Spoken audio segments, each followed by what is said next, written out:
नमस्कार, मैं दिगंबर सिंह। बिहारी खबर के इस अंक में मैं लेकर आया हूं कुछ खास खबरें। बोले कांग्रेस, बदले बिहार। बिहार कांग्रेस प्रभारी शक्ति सिंह गोहिल ने कहा कि कांग्रेस खुदगर्जी की नहीं बल्कि सेवा की राजनीति करती है।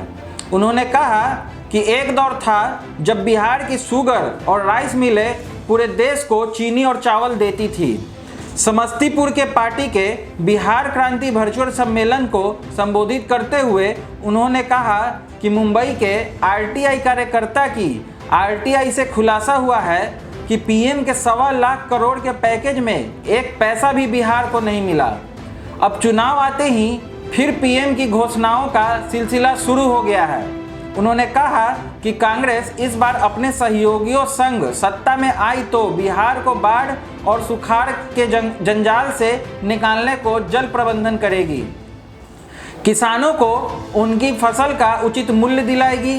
उन्होंने कहा कि यदि प्रधानमंत्री अच्छा काम कर रहे हैं तो देश में कोरोना बेलगाम कैसे हुआ और हजारों लोगों की मृत्यु कैसे हो गई।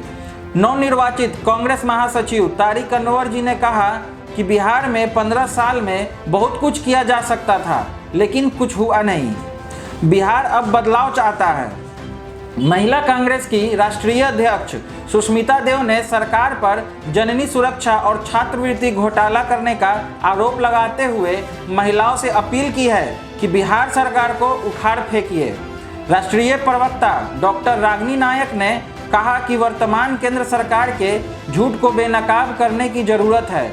संचालन करते हुए प्रभारी सचिव अजय कपूर ने कहा कि इस बार बिहार की जनता बदलाव का मन बना चुकी है। प्रदेश कांग्रेस अध्यक्ष डॉक्टर मदन मोहन झा ने कहा कि समस्तीपुर जिले और आसपास के इलाके की बिहार की वर्तमान सरकार ने उपेक्षा की है। कहा कि इस बार बिहार की जनता इस सरकार को सबक सिखाने का काम करेगी। चुनाव अभियान समिति के अध्यक्ष डॉक्टर अखिलेश प्रसाद सिंह ने कहा कि शिक्षा, स्वास्थ्य और उद्योग में बिहार पूरे देश में सबसे निचले पायदान पर है। कार्यकारी अध्यक्ष अशोक राम ने कहा कि समस्तीपुर में कांग्रेस मजबूती से चुनाव लड़ेगी और पहले से बेहतर स्थिति में रहेगी। कार्यकारी अध्यक्ष समीर कुमार सिंह व श्याम सुंदर सिंह धीरज, संगठन महासचिव ब्रजेश पांडे, अवधेश सिंह, प्रदेश प्रवक्ता राजेश राठौर, इंटक अध्यक्ष चंद्र प्रकाश सिंह, आनंद माधव आदि रहे। अभी के लिए इतना ही। आगे की और खास खबरों के लिए हमसे जुड़े रहें और हमारे यूट्यूब चैनल और फेसबुक पेज को लाइक, शेयर और सब्सक्राइब करना ना भूलें। धन्यवाद।